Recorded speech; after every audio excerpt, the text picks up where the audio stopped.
le coronavirus va-t-il mettre en quarantaine l'industrie de la tech dont les usines sont implantées en Chine? Après l'empire du milieu qui pratique à grande échelle la reconnaissance faciale, quid de cette pratique en France? Comment garantir la sécurité sans entraver les libertés? Retour enfin sur Huawei et la guerre ouverte avec les États-Unis. La France va-t-elle céder aux pressions américaines? Débat. Bonjour à tous, très heureux de vous retrouver pour la nouvelle émission réalisée par l'équipe d'On refait le Mac. Cela s'appelle On refait la tech, c'est le débat des grands enjeux de la tech et elle réunit la fine fleur de la presse couvrant ce domaine en France. Nos grandes voix de la tech, à commencer par Elsa Bambaron du Figaro. Bonjour Elsa. Bonjour Olivier. Elsa, tu as une double actualité en plus d'écrire tous les jours dans le quotidien Le Figaro. Un bouquin, Ce pot de fleurs est un robot. Tu peux nous en dire quelques mots ? Oui, le titre illustre le propos, c'est d'expliquer que le numérique aujourd'hui est partout. Un robot, ça peut être un pot de fleurs. Un robot, c'est pas 2 bras, 2 jambes, une tête. Ce sont des voitures, des lunettes, des smartphones, tout ce qui nous entoure, une machine à café. Du moment qu'il y a de l'intelligence, de la connexion dans ces objets, ça devient des robots, des robots du quotidien. Et comment se réapproprier tout ça qui change aussi notre façon d'apprendre, notre façon de se soigner, toutes les réponses ou presque. Très bien. Et ça se trouve aux éditions L'Archipel. Autre invité cette semaine, on a beaucoup de chance, Marjorie Paillon de France 24. Bonjour Marjorie. Hello Olivier, hello les amis. Marjorie, on te retrouve chaque semaine dans Tête 24 sur France 24, bien sûr. Et avec Guillaume Gralet qui est juste à tes côtés. Guillaume qui est multicarte, on le retrouve chaque semaine dans l'hebdomadaire Le Point et également avec Marjorie dans Tech 24. Oui, j'ai beaucoup de chance. Et ce soir, tu nous as préparé une petite spéciale intelligence artificielle. Rendez-vous en fin d'émission. Enfin, dernier invité, vous le retrouvez quasiment, pas chaque semaine, il se fait plus rare, mais de temps en temps dans On refait le Mac, un historique dans On refait le Mac, Cédric Ingrand de LCI. Bonjour Cédric. Salut Olivier, c'est un plaisir d'être là, mais jusque-là, rien n'a changé, on a l'impression de faire la même. On va essayer de, on va parler un peu moins d'Apple que d'habitude. Voilà, on va essayer de parler, ça va être difficile pour moi, mais vous allez voir, je vais réussir à en passer 2 ou 3. Et puis on rejoindra bien sûr Emmanuel Paquette qui fera partie de la bande également de l'Express, qui fera partie également de nos grandes voix. Mesdames et messieurs, on enchaîne tout de suite avec le premier sujet de cette émission. Tout le monde en parle ou presque, il pourrait avoir un impact non négligeable sur l'industrie de la tech. Je parle bien sûr du coronavirus. Coronavirus alerte sur la tech. Alors, question toute simple. Les amis, se dirige-t-on vers un risque de pénurie? Et je vous disais que je voulais placer Apple, mais Apple est en première ligne. Qui veut commencer? Peut-être Cédric? C'est peut-être pas le plus concerné en termes de chiffres, parce que jusque-là, on dit qu'Apple pourrait rater 2 millions de ventes, à la fois du fait de l'arrêt des lignes de production de Foxconn et puis de la fermeture des Apple Store, qui aujourd'hui sont tous fermés en Chine. Il y en a qui sont un peu plus frappés que ça. Oppo, Vivo, Huawei, ce serait 6 à 7 millions de smartphones. Le problème, c'est que je parlais à un spécialiste ce matin de la supply chain, de la logistique, et lui dit, si vous êtes un grand fabricant électronique ou automobile, par exemple, vous avez 1 millier de fournisseurs sur une voiture. Chacun de ces milliers de fournisseurs peut avoir une centaine de fournisseurs lui-même. Bref, la chaîne logistique, elle est difficile à assurer. Alors, ils ont des plans de contingence, comme on dit, pour avoir des plans B, etc. Le problème, c'est que c'est la Chine, et que la Chine, c'est le carrefour de toute la fabrication, non seulement des appareils qui nous arrivent dans les mains, mais aussi des composants qui vont à l'intérieur. Et là, pour le coup, quand la Chine tousse, tout le monde s'en remet.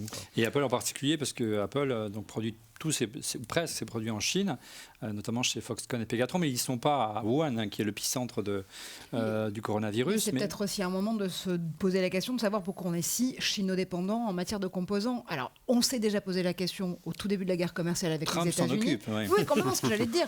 On s'est déjà posé la question avec le début de la guerre commerciale avec les États-Unis, mais il y a peut-être aussi des nations en Asie qui vont remonter en tant que nouvelles usines, nouvelles fabriques à composants, notamment le Vietnam, qui pourrait vraiment profiter pour le coup de la paralysie en Chine en ce moment. Donc il va falloir peut-être regarder la façon dont les équilibres sont en train de se remettre. Ouais, on sait que Foxconn a ouvert effectivement des usines au Vietnam, il y en a aussi au Mexique, en Inde. Ouais. Alors dans l'immédiat, il y a déjà des conséquences, c'est sur les écrans LCD, parce qu'il y a 5 usines qui sont à Wuhan qui sont fermées, ça veut dire plus de dalles. Et comme il y a quand même une grande partie de l'industrie qui en dépend pour des smartphones, des tablettes, des PC, des télés, il y a déjà eu des analyses qui sortent des augmentations de 3 à 5 $. Alors, c'est pas grand-chose. Déjà des pénuries sur certaines lignes de production et déjà des constructeurs à la fois télé, mais aussi automobiles qui disent qu'ils peuvent plus sortir leurs véhicules parce qu'il y a aussi des écrans dans les voitures. Ouais, il y a Tesla qui a annoncé en Corée, je crois que c'est Hyundai qui a arrêté ses lignes de production. Donc, tu vois, c'est pas un truc sino-chinois. C'est-à-dire que les conséquences se font sentir assez rapidement et assez loin. Bon, on n'en est pas encore, tu vois, aller à la Fnac aujourd'hui et à dire il n'y a plus de smartphones dans les rayons. Pour ça, il faudrait que ça dure des semaines, voire des mois. Il n'y a pas encore d'effet non plus sur les prix, en tout cas sur les prix de détail de ce qu'on achète au quotidien. Sauf qu'il va forcément avoir une espèce d'effet boule de neige. Il va y avoir à un moment un petit creux. Les fermetures aujourd'hui font que dans 6 mois, forcément, ce sera plus difficile de. C'est une vraie leçon d'humilité en fait sur la tech, parce qu'on a appris ces derniers mois que la tech, qui était par définition mondialisée depuis son essor de l'électronique grand public, elle se renationalise de plus en plus. Et puis là, elle ne peut pas résoudre tous les problèmes, même si elle l'aide un tout petit peu pour le coronavirus. Elle est vraiment dépendante d'événements extérieurs. Oui, et de l'industrie. Parce que la tech, c'est d'abord des usines, on redécouvre ça. Le positionnement de Foxconn et d'Apple, c'est de dire on a des unités de production extérieures de Chine, puisqu'il faut rappeler que Foxconn n'est pas chinois, mais taïwanais, ce qui n'est pas vraiment la même chose, et qu'ils ont quand même quelques roues de secours, mais l'essentiel, les matières premières, notamment tout ce qui est mémoire, il y a beaucoup de mémoires qui sont produits aujourd'hui à Wuhan, et c'est vraiment l'épicentre du coronavirus aujourd'hui, donc on peut effectivement se poser la question s'il ne faudrait pas délocaliser à nouveau et prendre le problème à l'envers. On parle beaucoup de tech et de coronavirus. On sait qu'il y a des systèmes de surveillance très développés en Chine. On a vu passer, je ne sais pas si vous avez vu cette vidéo assez étonnante, on va la diffuser, où on voit effectivement des drones qui surveillent et qui interpellent des passants qui ne seraient pas protégés avec des masques. Alors, info, un toc, je ne sais pas, mais... non, c'est tout à fait vrai. C'est extrêmement vrai. En fait, c'est ce qui se répand souvent sur les réseaux sociaux en Chine, et c'est le parfait mix entre le Social Credit System et les essais de guide de bonne pratique pour pouvoir justement lutter et avoir les bons réflexes contre ce coronavirus. Maintenant, ce qui est quand même assez flippant, et on a l'impression d'être en plein Minority Report une fois de plus, en tout cas en Chine, c'est le fait d'avoir encore une fois cette espèce de fusion totale entre les outils de surveillance de masse et les outils qui permettent d'avoir les bons réflexes. Alors oui, des gens dans la rue qui sont interpellés par des drones, au début ça peut paraître étrange, n'empêche que c'est la façon dont en ce moment les autorités chinoises sont en train de contrôler que toute la population prend les mesures de sécurité. Moi j'aime beaucoup parce qu'ils ont interdit les masques à Hong Kong, et à cause des manifestants, maintenant ils les obligent. C'est le bon côté du coronavirus. Oui, le coronavirus risque peut-être de calmer... effectivement les mouvements à Hong Kong, malheureusement. Non, du coup, les manifestants sont obligés de porter des masques. Oui, mais est-ce qu'ils ne vont pas être cantonnés en intérieur ? Cantonnés à Hong Kong, c'est un mauvais jeu de mots. Sans jeu de mots. Guillaume, de ton côté, justement, on sait que la Chine dispose de moyens de surveillance, on va en parler tout à l'heure pour la reconnaissance faciale. Est-ce qu'aujourd'hui, tu penses que c'est une arme pour contrer le coronavirus, ou au contraire, ils sont plutôt impuissants face à cela ?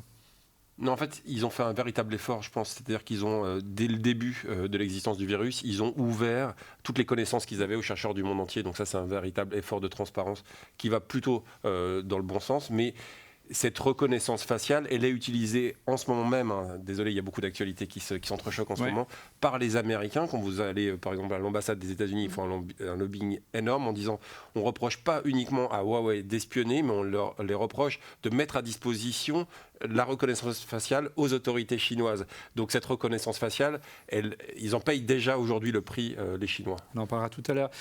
Coronavirus encore et les appels aux dons, tu en parlais à l'instant, notamment pour financer la recherche d'un vaccin.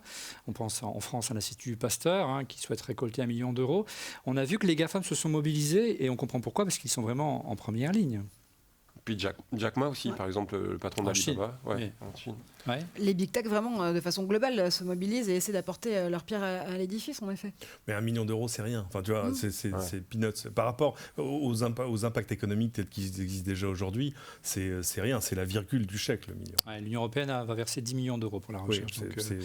C'est un peu mieux que rien. Mais je pense que Microsoft, Amazon, Apple, Facebook peuvent faire beaucoup mieux. Mais au-delà des dons, ce qui est intéressant aussi, c'est de voir comment les big tech chinois, cette fois-ci, mettent à profit leur équipe de R&D, notamment en intelligence artificielle, pour aider les instituts de recherche, comme Guillaume commençait à le mentionner, sur la recherche potentielle d'un vaccin, et accélérer vraiment tout ce que les instituts de recherche sont en mesure de faire aujourd'hui. Donc il y a une vraie chaîne quasiment mondiale qui est en train de se mettre en branle, et c'est vraiment intéressant de voir encore une fois comment est-ce que cette tech diplomatie est en train de prendre le pas sur... Mais sur le financement, enfin sur l'aide à la recherche, il n'y a pas que les groupes tech qui devraient y aller, parce que en fait toute l'industrie en général est concernée, que ce soit le luxe, mais même chez les nous, pétroliers, les pétroliers, les constructeurs automobiles, tout le monde est impacté par le sujet, parce que ça veut dire des freins sur les échanges mondiaux. Et donc, excuse-moi, j'élargis, mais la logique voudrait que tous les groupes contribuent quand même. Bien sûr. On aura malheureusement la réponse à toutes ces questions dans quelques jours. Sans transition, je vous propose que l'on mette le cap sur la Silicon Valley pour prendre le pouls de sa capitale et des dernières tendances à San Francisco, en compagnie de Phil Jeudi.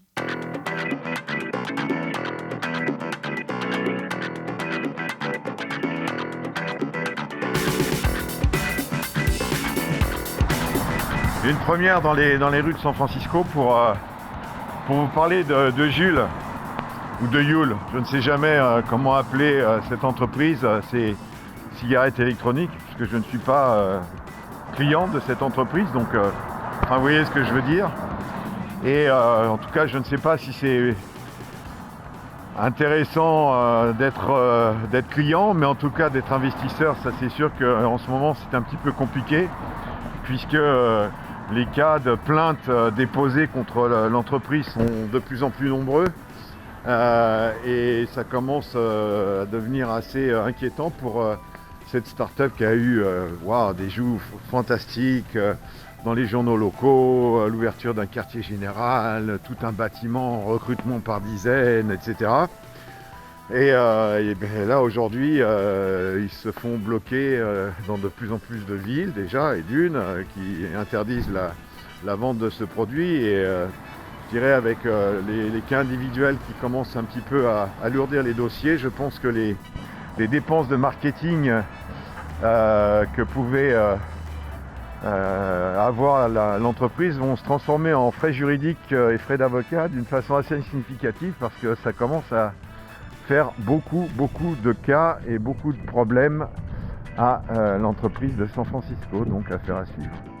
Les amis, réaction à Jules, peut-être avec Cédric un grand, si tu peux montrer ce que tu as dans la main, parce que oui, une cigarette. L'avantage de faire du podcast, c'est que tu peux fumer en plateau. Oui, c'est merveilleux, on se croirait dans Droit de réponse il y a 30 ans, voire 40. Merci. Mais Juul, c'est cette entreprise qui fait donc des petites cigarettes électroniques, j'allais dire pour les enfants, mais c'est amusant de voir ce ressort de langage. Non, à la base, ça ne devrait pas être pour les plus jeunes ou pour les ados, mais ils ont eu un marketing très, un peu orienté, puis avec des produits, des saveurs, des trucs très, tu vois, bubblegum, etc. Et ça a cartonné, d'autant qu'en fait j'ai appris une chose, moi je comprenais pas pourquoi ça avait explosé aux États-Unis, moi depuis les débuts de la cigarette électronique. Moi c'est un truc que j'ai utilisé pour arrêter de fumer comme tout le monde, et quand on me disait non mais t'imagines, il y a peut-être des gens qui vont commencer par ça, je disais mais non, si tu fumais pas avant, il n'y a pas de raison que tu passes. Eh ben si, et ça a pris mais comme une traînée de poudre aux États-Unis, et je ne comprenais pas pourquoi, et j'ai enfin compris. J'ai même essayé Juul ici pour voir en disant c'est pas terrible, c'est pas assez fort. Justement, en fait la différence c'est que nous en Europe généralement et en France en particulier, on a limité la teneur en nicotine des liquides. C'est maximum 20 mg par centilitre, je crois. Et pour tout dire, l'essentiel des gens font comme moi, ils sont plutôt à 6. Juul, ils sont à 60.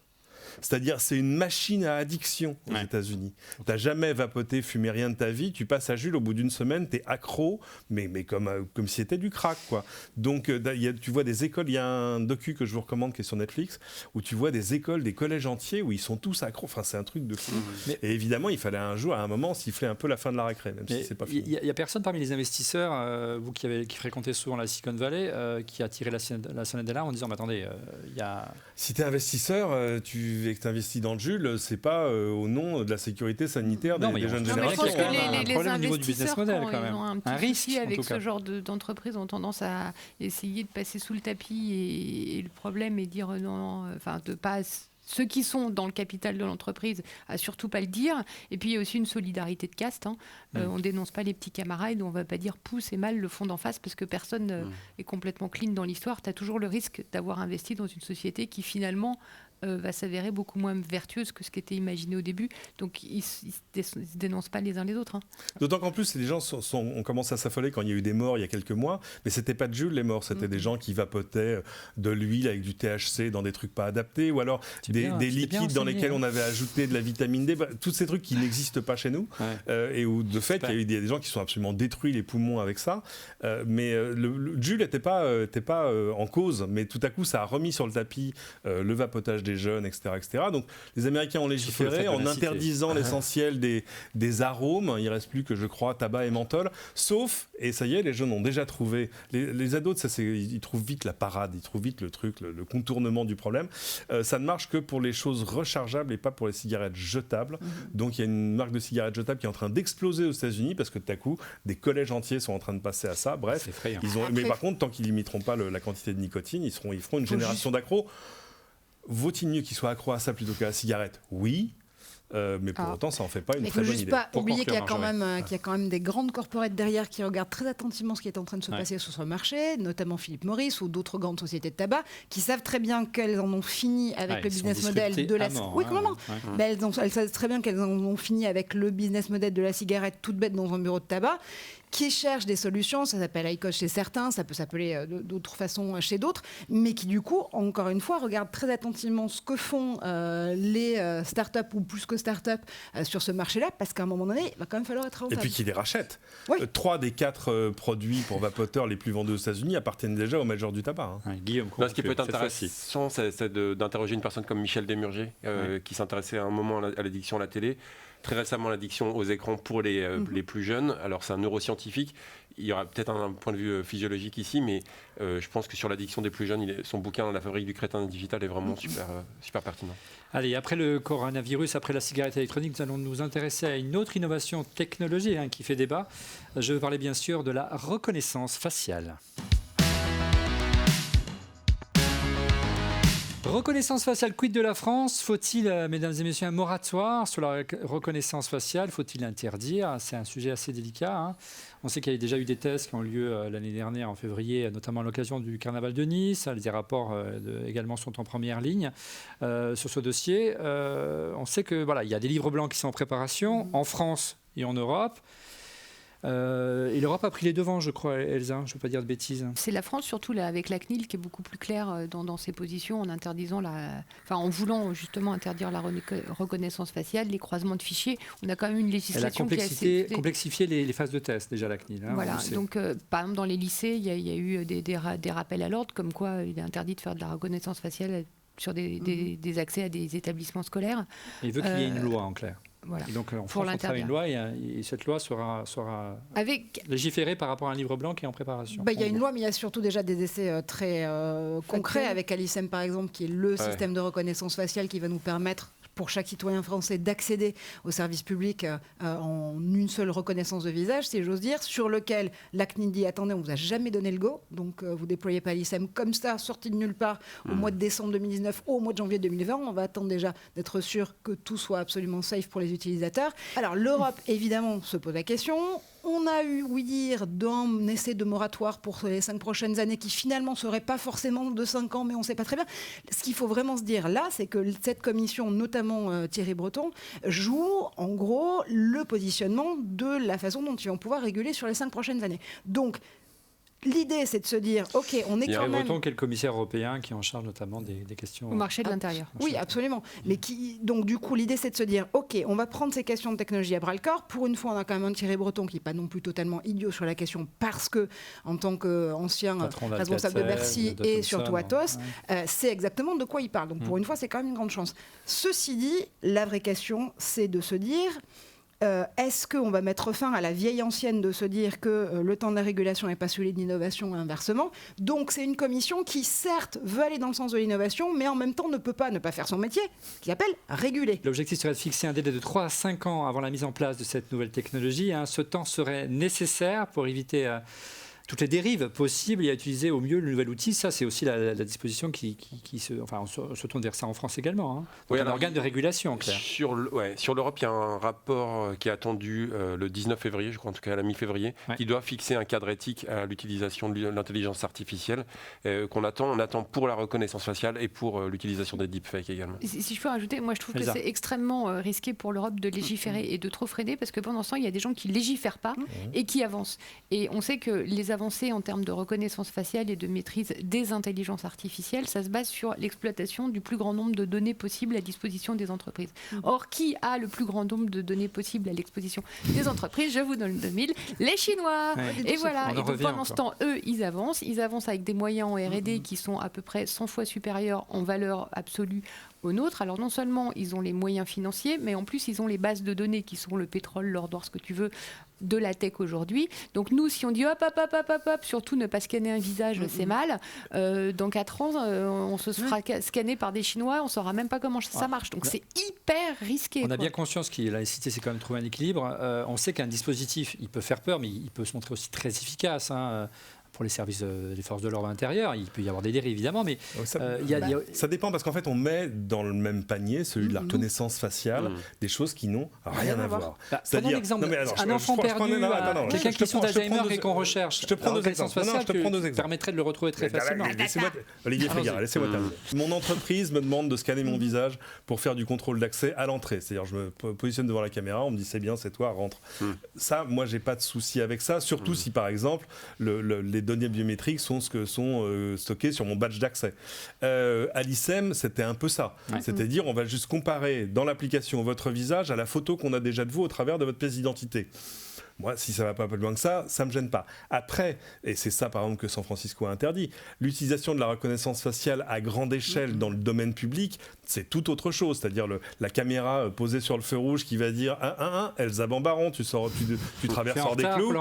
Ça, là, on est plus dans un modèle à la chinoise où là, il faut, tout à coup, ça pose évidemment question sur l'utilisation des données, etc. On sort pour l'utilisation marketing, Cédric, ta cigarette est vide. Viens acheter chez nous. Mais par exemple. Voilà. Mais il faut dire que, effectivement, tu l'as dit, San Francisco, et que la mairie de San Francisco a dit non à Dignat, en 2019, à Dignat, à la reconnaissance faciale à grande échelle, car elle considérait que c'était un danger pour les libertés civiles. Et que le bénéfice était moins important que les risques en termes de dérive. En gros, c'est ça. Il y a une autre interrogation éthique. Il y a bien sûr la protection de la vie privée qui est très importante, mais également les biais qui rentrent dans la reconnaissance faciale. Il y a une chercheuse à suivre, Joy Bualwini, qui travaille au MIT et qui est fascinante là-dessus. Voilà. Ouais, et puis surtout, on sort, je vous rappelle, d'une affaire Clearview qui date d'il y a à peu près juste 15 jours, révélée par le New York Times, où Clearview est donc cette start-up new-yorkaise qui a absorbé 3 milliards de photos sur tous les internets possibles et imaginables pour aller nourrir des fichiers pour les forces de police. Parce que là je rejoins Cédric, ils ne trouvaient pas de business model sur d'autres types d'applications en reco-facial. Et donc du coup, il a fallu modéliser ça et vendre ce service à des forces de police. Donc c'est là où ça devient un souci. À partir du moment où l'argent entre en ligne de compte, on a un souci avec la technologie. Alors moi je vais faire la pro-reconnaissance faciale parce qu'en vrai, on en utilise tous les jours. Enfin, on verrouille nos téléphones. Voilà, on paye, moi je paye en permanence en sans contact, je vais te dire le mot magique, avec mon iPhone. C'est bien, voilà. Tu reviendras dans Refait. Non mais on en utilise tout le temps, donc on est dans une ambivalence permanente. Ou bien par exemple, dans 15 jours se tient un grand salon à Barcelone sur le mobile. Moi je suis assez... Peut-être aussi les Chinois, machin, tout ça, enfin pour le moment ça a lieu. Dans la législation de la tech tout à l'heure. Allez, je continue, c'est juste que si... Pour ne pas faire la queue un quart d'heure pour accéder à ce machin, j'ai un outil de reconnaissance faciale, ok, je suis disponible. Donc ça déplace... Ça dépend du curseur. Moi, pour 15 minutes, je suis prêt à partager mon visage avec des Espagnols. Pourquoi pas, mais les réflexions sont quand même vachement intéressantes. Si on revient sur l'exemple que citait Marjorie de Clearview, ce qui est assez dingue, et le créateur de Clearview le dit lui-même, c'est qu'il s'en est totalement moqué des clauses qu'on a signées lorsqu'on va s'inscrire sur Facebook, lorsqu'on va sur Twitter. Il s'est fait d'ailleurs un petit peu respecter par l'état-major de Twitter, mais en fait il n'en avait rien à faire. C'est-à-dire que ces fameuses clauses qui sont censées nous protéger, que Facebook, que Twitter, que Snap explique qu'elle nous protège, ça n'a servi à rien ici. Parce que nous protège encore ce million. Ça les protège plus que ça nous protège. Ce qui est frappant dans ce que je vous écoute, c'est que c'est vrai qu'aux États-Unis, c'est plutôt des problèmes avec des entreprises privées. La régulation en Europe, on est quand même, enfin du moins en France, on a quand même un fonctionnement tout à fait différent. Il n'y a pas l'équivalent de la clean aux États-Unis, évidemment. Donc c'est quand même un garant de la bonne. Il y a des choses quand même. Des choses, mais c'est pas non plus le Far West absolu. Mais c'est vrai que c'est des choses qui peuvent se régler par des lois sur la vie privée et sur le consentement. Juste, ne serait-ce que sur le consentement éclairé, Alors, tiens, c'est un joli délibéré, mot, consentement. informé. Question pour Vous en pensez conclure un joli mot, sur ce chapitre de l'émission, et c'est la recommandation a priori de la Commission européenne, ce serait d'attendre 5 ans. Est-ce qu'on peut se permettre d'attendre 5 ans aujourd'hui? Première question. Non. Je vois Et pas vous, ce à que ça titre règle. individuel, Ça en ne tant règle- qu'expert et grande voix de l'attaque, vous considérez que c'est un danger au quotidien d'utiliser des outils de reconnaissance faciale? On commence avec Elsa. Alors moi je suis la pro-reconnaissance faciale de l'équipe pour aujourd'hui. Pour le moment je trouve que c'est pas un danger en l'état actuel. Évidemment il y a toujours un danger de piratage, d'intrusion sur la vie privée, mais dans ces cas-là on jette tous nos téléphones à la poubelle, nos montres connectées. C'est peut-être ce qu'on va Voilà. faire. Là. Guillaume. Oui, je suis pour. Moi, ce que je trouve très intéressant ici, c'est qu'on a une réflexion. Alors, je pense. Bon, alors, je vais C'est aller- pas souvent, on profite. Non, C'est ce qu'on essaye de non, faire, c'est en pas tout cas. souvent qu'on en parle à la Commission européenne, qu'on en parle de manière assez large. Je vais être contre reconnaissance faciale aujourd'hui, parce que je pense qu'on a vraiment besoin de poser tout à plat, parce que franchement, l'affaire Clearview était juste dingue. Oui, mais Cédric, l'affaire on finira avec Clearview, Marjorie. l'affaire Clearview, chez nous, elle peut pas survivre au RGPD. Hein. Voilà. Donc Non, c'est quelque chose que la loi règle déjà. Le problème, Cédric, c'est que quand tu vas aux États-Unis, quand tu voyages, Clearview a toutes tes données. C'est ça. Et le RGPD ne nous a pas protégés. C'est pas Malheureusement. l'image de Tchernobyl, quoi. Bah, Enfin, non, tu vois, mais enfin, c'est si, justement, compliqué. c'est l'image de Tu vois, Tchernobyl. c'est ça le truc. Alors Cédric, pour ou contre la reconnaissance faciale? Mais ça, on ne peut pas répondre à cette question. C'est pour ou contre Les l'eau Français chaude. veulent savoir, Cédric.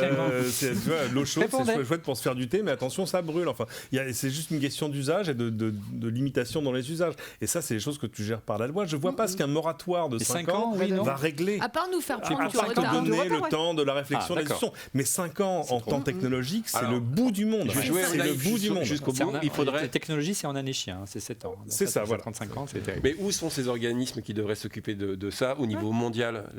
Donc il faut les Ah, ils existent légiférer. Oui, Voilà. oui, c'est ça qui Mais manque. au niveau mondial, on a du Allez, mal. le mot de la fin. Non, mais il y avait le ITU, mot de la par fin, exemple. alors, Le mot de la c'est fin, compliqué, mais moi Marjorie, aussi, pour j'ai- ou contre la reconnaissance faciale? C'est Il pas un faut-il débat attendre qui- 5 ans? C'est pas un débat qui peut se trancher un pour ou contre. Là, pour le coup, je rejoins vraiment Cédric. Si vous donc voulez, Cédric. par contre, vous informer Ah ouais. vraiment sur ce que peut représenter des technologies au pluriel de reconnaissance faciale, je vous enjoins à lire le livre d'Olivier Tesquet sur les nouveaux outils de la surveillance de masse. Ça vous donnera une vision peut-être très pessimiste de ce à quoi peuvent servir les technos de reco facial. Maintenant, si vous voulez juste savoir à quoi ça peut servir dans la vie de tous les jours, vous l'avez déjà sur votre iPhone ou votre téléphone Android. Et ce qui est dans votre iPhone reste bien sûr sur votre iPhone. C'est bien connu. Gros plan à présent sur les dernières infos en matière de télécom. C'est la planète télécom, c'est la rubrique d'Elsa Montbaron.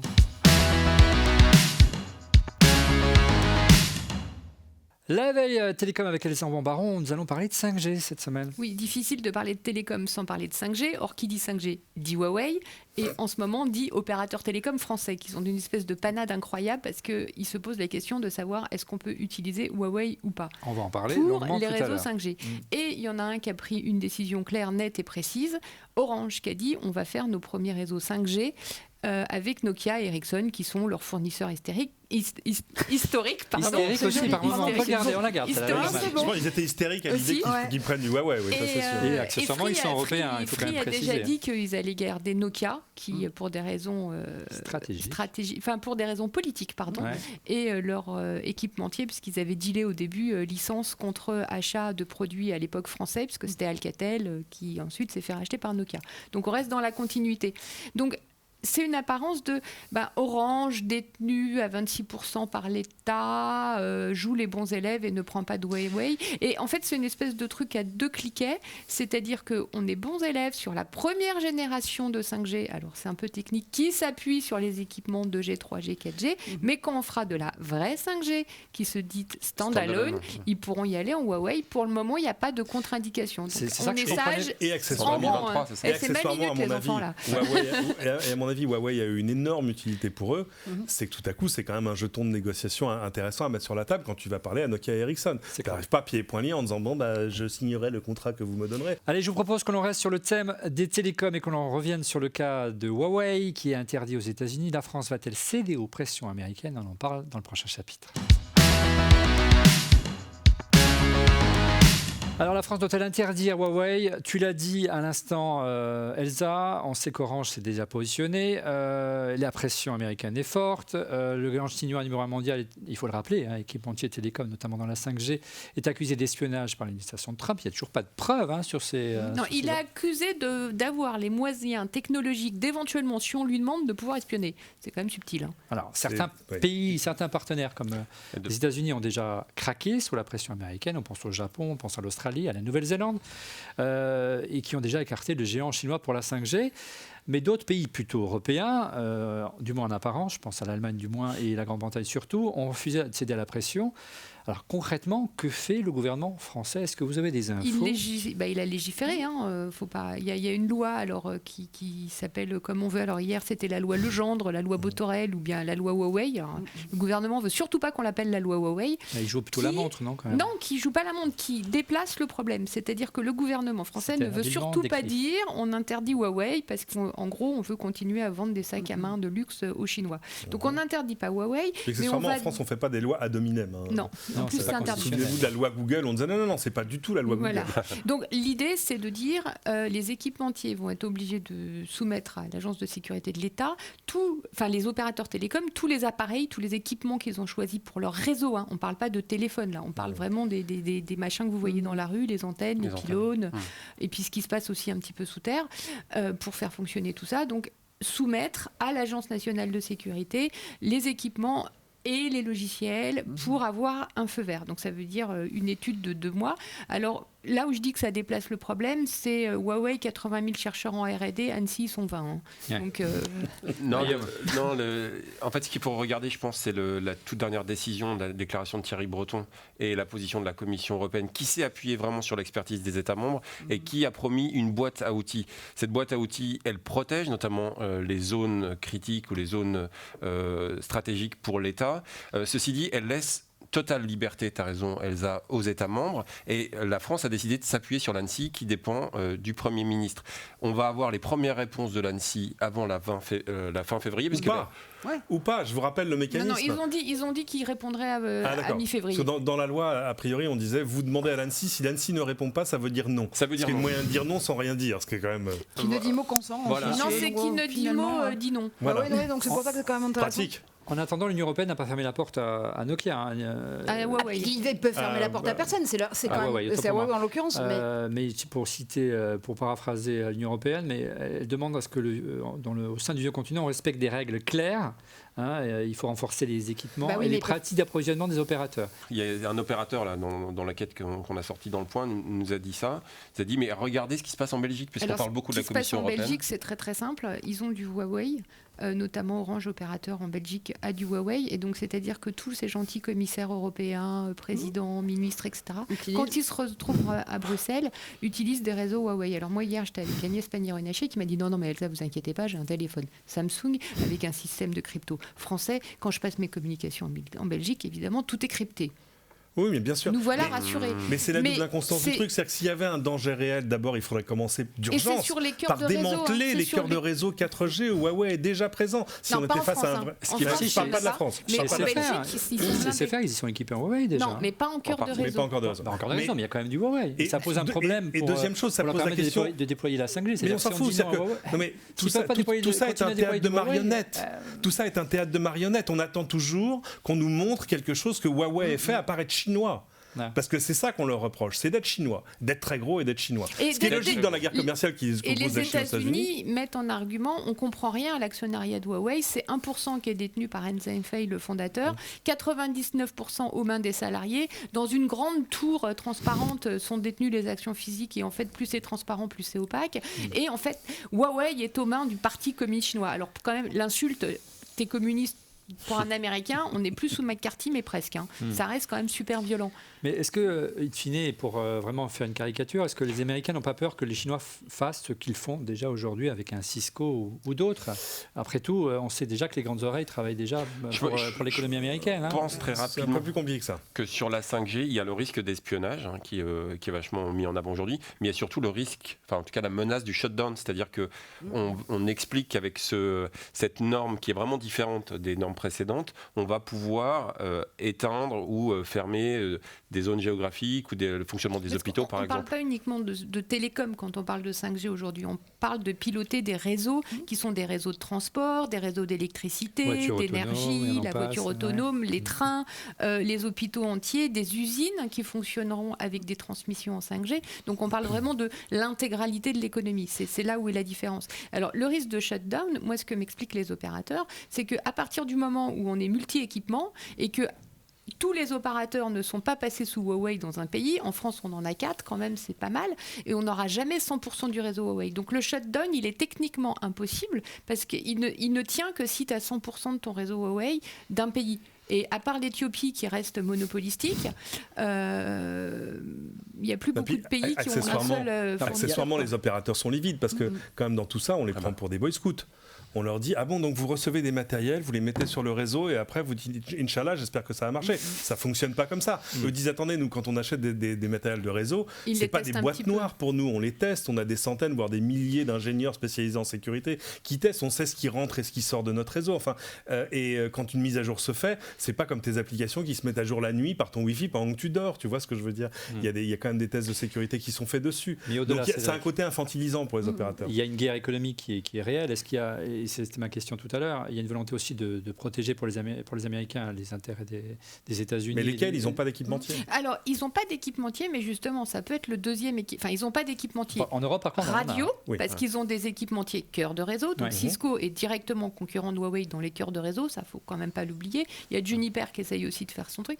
Ils développent des solutions aussi de virtual network, donc de réseaux virtuels avec des sociétés émergentes. Ils vont mettre quelques milliards sur fond de l'État dans le développement de nouveaux acteurs. Donc le truc, est-ce que c'est pas une technique chinoise qui a fait ça pour développer ses propres géants ? On ferme nos barrières, on construit notre Tencent, notre Baidu, notre Huawei sans la concurrence des Américains, et une fois qu'on est fort, on exporte. Est-ce que les Américains qui ont vendu Lucent à Alcatel, puis qui s'est vendu à Nokia, donc qui n'ont plus rien, Motorola, c'est à moitié mort quand même dans les équipements, est-ce qu'ils sont pas en train de nous refaire un coup, je dirais, à la chinoise ? C'est-à-dire qu'il faut une grande muraille, ils vont faire reconstruire une industrie dans les télécoms américaines, et qu'une fois qu'elle sera bien reconstruite, ils vont arriver en disant, au fait, Nokia, Ericsson, vous n'avez pas vu, mais nous, on est Je rappelle qu'on est juste aujourd'hui face à une administration américaine sous Donald Trump. On verra si c'est le cas à nouveau à partir du mois de novembre prochain, pour la coloration de l'administration, qui ne traite qu'en bilatéral. Donc on est vraiment, en effet, dans ce qu'elle a décrit, sur une négociation qui se joue d'État à État ou d'entreprise à entreprise, et qui volontairement a des œillères sur ce qui peut se passer ailleurs en termes de contexte. Donc on est vraiment sur du point à point. Et puis on s'aperçoit qu'il y a quand même une certaine souplesse parfois chez l'administration de Trump. On commence à taper du poing très fort. Mais toujours on trouve toujours une mesure. On l'a vu avec Huawei. Tu commences toujours par taper très fort sur l'autre pour peut-être après lâcher la bride. Chez Huawei, ils ne l'expliquent pas forcément comme ça, mais je pense qu'ils estiment être un peu les otages d'une guerre qui les dépasse. Assez clairement. Ils expliquent être un peu les otages d'un nouveau moment Spoutnik, en fait, le moment oui, c'est ça. où les États-Unis se sont rendus compte de l'avance dans la conquête spatiale des Russes. Et cette fois-ci, c'est la Chine. Voilà. C'est pas la guerre des étoiles, c'est la guerre des réseaux. Ça arrive à un moment, et je pense que c'est ça, c'est qu'il y a des gens qui se retrouvent dans un petit état de panique morale, c'est-à-dire qu'ils se rendent compte que tout à coup, la Chine n'est plus juste le machin passez-moi l'expression, le truc avec des niakoués dans des usines qui vont construire les choses de nous, intelligents, ingénieurs, inventeurs blancs. Non, c'est terminé, le Made in China, c'est terminé. On est passé au design in China. Huawei, sur la 5G, ils ont 3000 brevets. Donc c'était la discussion où Razeng Fei disait, mais attendez, mais arrêtez de dire qu'on vous vole des technologies. Quand voulez-vous qu'on vous vole des choses que vous n'avez pas ? Je suis tout à fait d'accord. Et cette arrogance, on l'a retrouvée également en France en tant que vieux journaliste. Moi, je me rappelle très bien. Mais tu n'es pas si vieux que ça. Je me rappelle très bien. Pas super bien. Et quand j'étais jeune et rebelle, et je voyais des décideurs m'expliquer, non, vous inquiétez pas, on va mettre en Chine, on va leur laisser la fabrication, nous on garde nos cerveaux en France. C'était la mode du fabless, et c'est malheureusement cette mode qui a conduit. Et depuis, on n'a plus d'acteurs forts en France de l'électronique, et toutes les usines sont parties. Je ne prendrai pas mon Macan de petite vieille pour vous raconter le lancement du premier train grande vitesse par Alstom en Corée, avec un gros transfert de technologie. Mais c'était en 2003, donc ça fait maintenant il est autonome là-bas quasiment. Merci Elsa. Gros plan à présent sur les toutes dernières infos propres aux acteurs du numérique, c'est les indiscrétions tech. Les indiscrétions tech, tous les bruits autour de la tech, on commence avec Elsa. Vous allez dire que je fais une obsession sur les télécoms, c'est vrai. Oui. Dans 15 jours, il y a un salon à Barcelone, le Mobile World Congress, salon où la moitié des participants, à peu près, soit 40 000 personnes, sont chinois de Chine venant, avec éventuellement des risques de coronavirus. Alors pour être sûr d'être présent sur le salon, parce que c'est important, Huawei, ZTE, Xiaomi commencent à envoyer des cadres chinois à Barcelone en quarantaine avec le matériel, et donc ils stockent tout ça dans des hôtels. 15 jours enfermé avec son patron quand on est chinois, je suis pas sûre que ça soit des vacances. Même quand on est ensuite, chinois, quand on ils ne reste seront pas chez moi, malades, hein. hop, sur le salon. Non, mais Il faut avoir les moyens de le faire. C'est bien. Ouais, Il y a mais boire, ils n'auront pas le droit de sortir. Ouais. Donc il faut avoir le moyen de le faire. Donc c'est 15 jours, ce qui correspond à la période d'incubation. Voilà, C'est ça. c'est la La quarantaine. d'incubation, c'est 5-6 jours, donc on est dans le luxe de précaution. En même temps, c'est la condition pour que les gens n'aillent pas à reculons à Barcelone, quoi, en disant, te rends compte. Bon, Après, ce qui m'étonne aussi, c'est que quand même tous ces staffs-là sont largement staffés en manager en Europe. Donc pourquoi est-ce qu'ils ne déploient pas les managers Europe Ils le font directement à aussi. Barcelone Ils le font Non, ils le aussi. font aussi. Ils C'est un renforcent double la effet, présence qui se coule. de leurs représentants européens. Guillaume. Pas vraiment d'indiscrétion cette semaine, juste un tout petit coup de cœur sur Toldi. C'est une innovation qui nous vient de Dakar. C'est un capteur qui utilise l'intelligence artificielle pour, à partir de mesures hygrométriques, aider les agriculteurs. Ils font ça également en Wolof et en langue parlée. Donc on n'a pas besoin de savoir lire et écrire pour utiliser cette application. C'est génial. Cédric, est-ce que tu as une petite indiscrétion à nous confier? On se posait la question de savoir quand les marques de voitures de luxe, les marques de voitures de sport, allaient enfin toutes sortir des modèles électriques. On a déjà un modèle chez Porsche, on attend que Lamborghini peut-être lève le petit doigt, mais ça y est, on a une date pour Ferrari. Tu as gagné l'auto, Cédric? Non, 2025. Alors, à vérifier d'ici là. Et ce qu'on sait pour l'instant, c'est pas grand-chose, sinon que la voiture aura 4 moteurs, un par roue, forcément. On n'a ni la puissance, ni le prix, Le ni le commandateur design, doit se ni retourner rien. dans sa tombe. Hein. Mais alors d'ici là, il va se passer tellement de choses, le nouveau Roadster Tesla et le reste, que peut-être qu'ils vont accélérer, justement. Bon, il ne reste plus qu'à convaincre madame. Oui, c'est un débat familial. Marjorie, de ton côté, une petite indiscrétion? Alors pas forcément en discrétion, dans ce qui m'amuse plutôt, moi c'est encore une fois quand l'actualité et les questions de transformation politique rencontrent la tech. Dans le caucus de l'Iowa, la raison pour laquelle il y a une telle débâcle du côté du DNC, du camp démocrate, c'est parce que tout simplement le code, ou plutôt l'application qui servait à voter pour les électeurs démocrates en Iowa a bugué, pas parce que les machines à voter ont été truquées, non, parce qu'en fait, les programmateurs qui ont conçu cette application pour voter se sont plantés sur la ligne de code.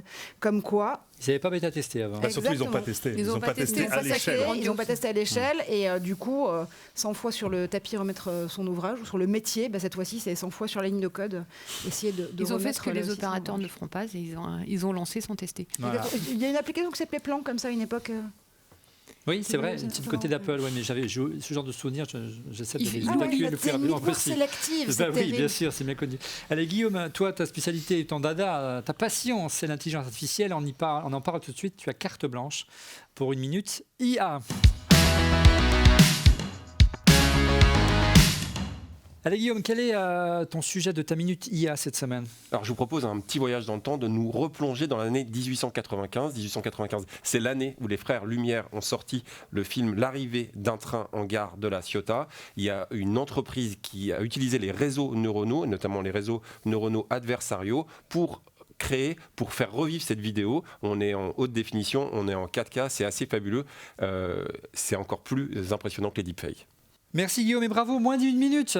Pari réussi, c'est la fin de ce premier épisode dont on refait la tech. Merci de l'avoir suivi. Ça s'est bien passé, messieurs, dames, pour une première? C'était pas trop difficile pour vous? On va voir, on va revenir, je pense. Tu penses? Ouais. On va réfléchir, on va réfléchir. discuter entre nous. Bon, on va vous nourrir maintenant, rassurez-vous. Tout dépendra du lunch, notre retour Voilà. dépend de ça. J'espère que vous avez aimé de votre côté, que vous serez rendez-vous dans un mois. Et pour être prévenu en temps réel de la mise en ligne de l'émission, je vous invite à vous abonner à notre chaîne en cliquant sur le petit bouton et n'oubliez pas de cliquer également sur le petit pouce. Merci encore pour votre fidélité et à dans un mois. Au revoir.